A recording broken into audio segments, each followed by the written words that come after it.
Episode 4, The Fall of Reach, is here, guys. There is a lot to say about it, whether it's negative things and positive things, but tons of spoilers ahead for episode 2, 3, and 4. So, quick summary, I did not review or even talk about episode 2 and 3, and that's because, honestly, there was way too much Kwan Ha.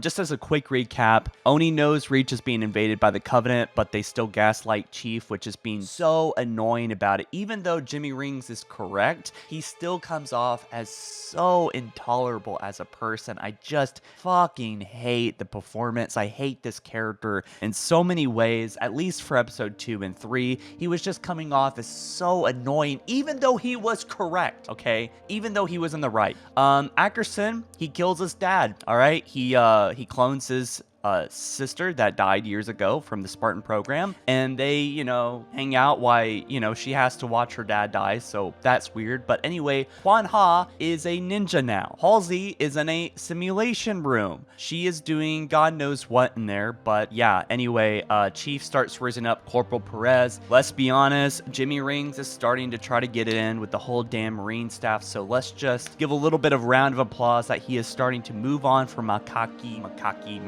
whatever the fuck. So, Invasion of Reach is here. Episode 4. I gotta say, this episode was actually genuinely terrifying. Like, this will probably put me at odds with a lot of you, but my job is to be honest, and I will say right out of the gates, this felt more real, more grounded, and more of a scary take than Halo Reach ever did. With that being said, there's a lot of missteps in the writing here and dialogue and characters, and Reach, the video game, did a lot of things better. But as far as like the actual invasion and the terror, seeing how it actually unfolded was like what some of these people working on the show were made for, it feels like, right? These guys really nailed that. So I felt like Master Chief risking his life during the initial attacks and bombings for the Corporal Perez is pretty much of an admission that he is going to get it in. He has a new love interest. He is going to go Pound Town, and God forbid, Reach getting glassed is not going to stop that, okay? So Soren is put in a room with Halsey. Halsey made Soren a Spartan, but messed up his arm. He was a failed Spartan, and he doesn't like her because of that. So this is pretty much the tension we have, and I gotta say, it's not the strongest motive. Like, messing up your arm, I just feel like, it doesn't feel like... I'm kind of glad he's not being too much of a baby about it. I feel like Jimmy Rings would straight up be tearing up at this point. But with that being said, we have Camo Elites attacking downtown, throwing humans. That whole sequence was actually phenomenal. Like, showing John run up and jump and tackle a camoed elite and actually manage to kill him after about a minute of fighting was actually really cool. Like, obviously everyone is doing their job very well on this TV show except for the writers. Like, I think there's been pretty much universal love for the cinematography, for the lighting. There's been a little bit of, back and forth about the CGI, but honestly, for a TV show, I remember how bad CGI used to be on TV shows. It's like Hollywood. Like, I think CGI has just improved a lot across the board.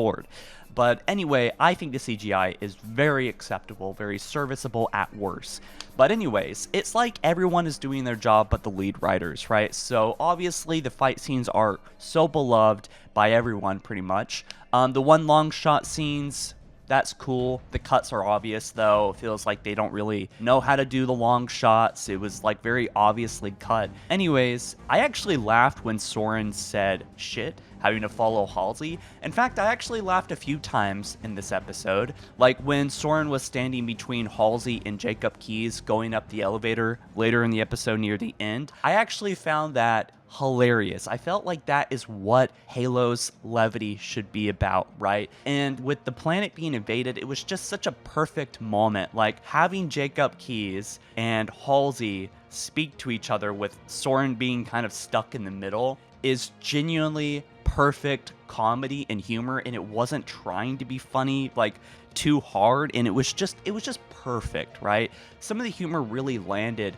even unintentional humor, like Halsey fucking flies. She gets blown up by 2 2 different door explosions in the same episode, and both times I actually burst out laughing because she just fucking flies so fucking far and smashes into the walls, and I just don't know how people are okay after that. I would be in bed for like a week or two. We find out Ackerson took away their armor when he left Reach because obviously he knew the planet was being glassed. He took the most essential assets, which he, was kind of foreshadowed in episode 2 and 3. And so he bounced, he dipped. He knew Reach was going to get glassed. And this is very convenient for Jimmy Rings. And like, oh my gosh, let's show the actors' faces. Let's show their emotions and stuff. And, I gotta say, why a part of me hates this because we're not going to see Master Chief in his armor probably, I don't know, for the rest of the season. Probably. I know he's up in space at some point from the trailers, but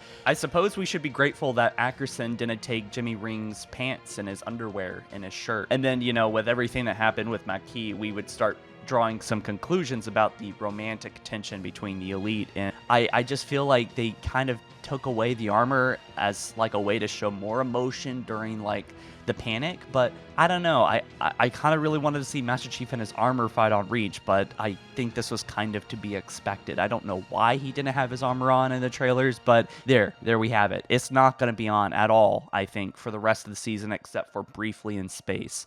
That's my guess. Anyways, Cortana got taken by Makee. I really am over Makee.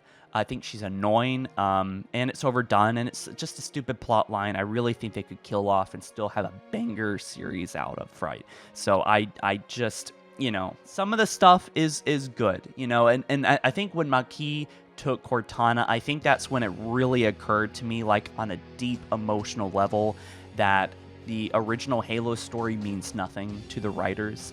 I thought at some point that they were going to do things right, like Season 1 was crappy because they were trying to set up the characters. A lot of Season 1s of series do that, where they just kind of work on fleshing out the characters. But no, I mean, Reach is just completely meaningless, and I feel like Cortana is really well done, like her voice and her character and her original model in Season 1, but I just feel like confused by how she's just kind of being manhandled and thrown around by everyone, and kind of makes her look weak, I guess. Jacob Keyes talks about how the facilities are holding back the Covenant fleet from glassing, so like the facilities that are charging up the MAC cannons.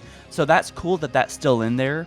Also, we know that Cobot team was actually dead back in episode 3, but this was actually pretty well done too. I think that Cobalt team was somewhat of a spiritual representation of Noble team. I don't think we're going to get Noble team. Of course, they died with no shots fired because the Covenant's dangerous, but like, I just find that hard to believe that 4 Spartans with armor all died without firing one shot. Kind of doesn't make the Covenant look dangerous as much as it looks like Cobalt team was completely like, not trained or anything, right? Jacob Keyes was actually really well done. His speech was really well done, and his death was done pretty okay, I guess. But the dialogue is clearly better in this season. This part of the Halo series has got, it's pretty hard not to get emotional with Reach falling, with people running, with the terror of the Covenant, and to see such a beautiful place being torn down.